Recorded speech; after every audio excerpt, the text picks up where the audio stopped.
ছোট গ্রামে থাকত রায়হান। ছোটবেলায় তার মা তাকে খুব আদর করত। প্রতিদিন রাতে ঘুমানোর আগে গল্প বাবা বড় হয়ে মানুষ হইও, শুধু বড়লোক না।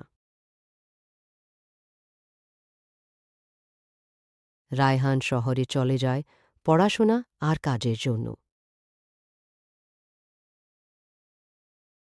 ধীরে ধীরে সে বড় চাকরি পায়, ব্যস্ত হয়ে পড়ে।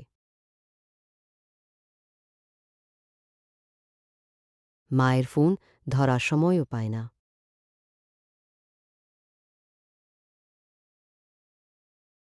একদিন হঠাৎ খবর আসে তার মা খুব অসুস্থ। রায়হান ছুটে যায় গ্রামে।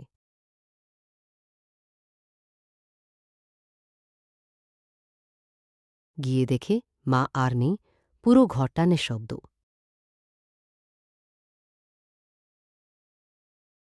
হঠাৎ সে দেখতে পায় একটা পুরনো চিঠি, সেটা তার জন্য লেখা।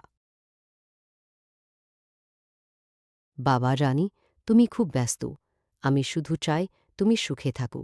আমি সবসময় তোমার পাশে আছি, তোমার মা। চিঠিটা পড়ে রায়হান কান্নায় ভেঙে পড়ে। সে বুঝতে পারে জীবনে যত বড়ই হোক,